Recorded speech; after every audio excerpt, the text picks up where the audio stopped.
अस्सलाम वालेकुम स्टूडेंट्स। आज का हमारा है लेक्चर नंबर 12 कॉग्निटिव साइकोलॉजी का, जो कि चल रहा था ऑटोमेटिसिटी पे। अच्छा जी, चलते हैं लेक्चर की तरफ। ये जो है ये भी एक्सपेरिमेंट ही है, सिंपल सा, ये आप देख लीजिएगा। उसके बाद हम आते हैं 5 क्राइटेरिया फॉर ऑटोमेटिसिटी, जो कि हैशर और जैक ने दिया था, जिसमें 5 क्राइटेरिया बताए गए थे और इसमें क्या डिफरेंस बताया था, डिस्टिंग्विश किया था ऑटोमेटिक को कंट्रोल्ड को, एफर्ट प्रोसेसेस। ठीक है, सबसे पहले बात आती है इंटेंशनल और इंसिडेंटल लर्निंग। इंटेंशनल नाम से ही पता चलता है वो लर्निंग जो कि हम इंटेंशनली जो है प्रॉपर तरीके से कर रहे हों, ट्राई कर रहे हों लर्न करने के लिए, ठीक है, अपनी इंटेंशंस के साथ। और इंसिडेंटल से क्या हमारे माइंड में आता है कि जो इंसिडेंटली ऐसे ही बग़ैर उसके आपने एफ़र्ट किए जो है आपको याद हो गया है, तो वो इंसिडेंटल हो गई।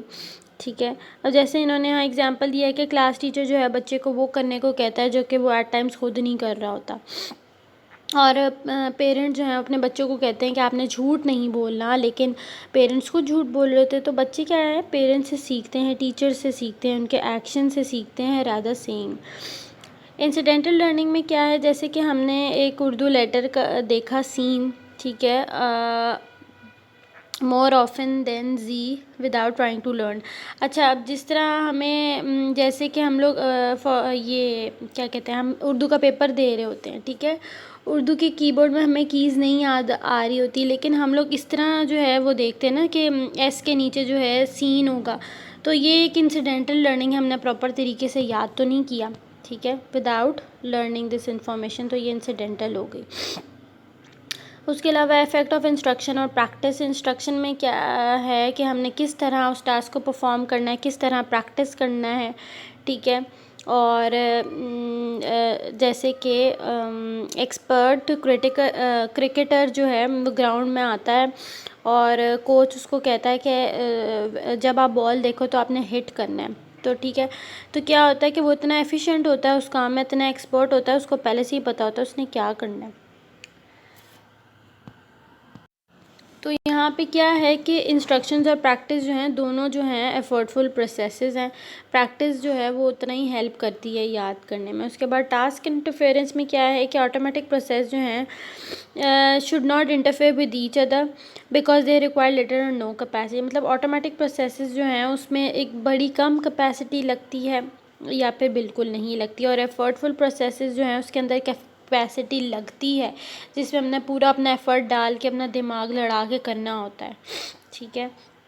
उसके बाद है डिप्रेशन और अराउज़ल इमोशन स्टेट्स। जैसे कि डिप्रेशन की बात आ गई, बहुत ज़्यादा हाई इमोशनल अराउज़ल आ गया, तो वो क्या करता है, वो हमारी एफ़र्ट को बड़ा रिड्यूस करता है। ऑब्वियसली जब हमारा मूड ख़राब होता है, हमारा कुछ करने को दिल नहीं करता, ठीक है, हमें बड़ा मुश्किल लग रहा होता है वो काम, तो ये चीज़ें इस चीज़ में बहुत मैटर करती हैं, ठीक है। उसके अलावा जो ऑटोमेटिक प्रोसेस है वो हमारा इमोशनल स्टेट्स से जो है इफ़ेक्ट नहीं होता। जैसे कि हमने अपना सुबह उठ के जो है दांत ब्रश करने हैं, तो ये चीज़ ऑटोमेटिकली भाई चलती आ रही है इस तरह, और इसमें हमारा कोई इतना एफ़र्ट लग नहीं रहा है, हमने करना है तो करना है, तो क्या है, ये एक ऑटोमेटिक प्रोसेस है। अगर हमारा मूड ख़राब भी है तो दांत तो हमने उठ के सुबह ब्रश करना ही है ना, तो ये एक ऑटोमेटिक प्रोसेस है। अच्छा, उसके अलावा है डेवलपमेंटल ट्रेंड्स। यहाँ पे क्या है कि ऑटोमेटिक प्रोसेसेस जो है बड़ा लिटिल चेंज दिखाते हैं एज के साथ साथ। ऐसा टास्क जो हम प्रैक्टिस करते हैं और एज उस चीज़ में मैटर नहीं करती, ठीक है, और उसके अंदर जो है the most of the automatic process जो हैं आर रिक्वायर्ड अर्ली और डू नॉट, मतलब कि जो ऑटोमेटिक प्रोसेस हैं वो जल्दी अकर हो जाते हैं, एक्वायर हो जाते हैं, और ये नहीं होता कि ओल्ड एज में जाके वो चीज़ ही ख़त्म हो जाएगी, ऐसा नहीं होता।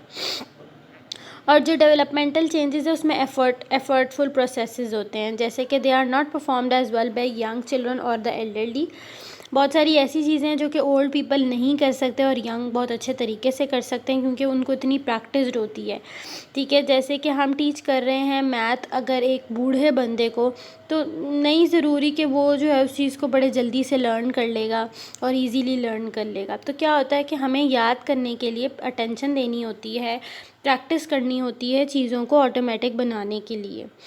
ज़ाहिर है हम रोज़मर्रा एक ही चीज़ करते रहेंगे, हमें याद भी हो जाएगी, प्रैक्टिस हो जाएगी, अटेंशन भी हम उसको देंगे, और इसी तरह जो है आगे बढ़ते हैं हम लाइफ में। अच्छा, ये वही उनके डिफरेंसेस जो अभी हमने पढ़े हैं उसको डिफ़ाइन किया हुआ है।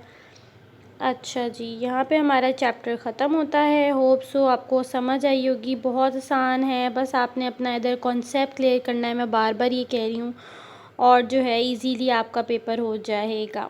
और ये भी कभी कभार जो है इनमें से एक दो जो हैं पेपर में आ जाते हैं।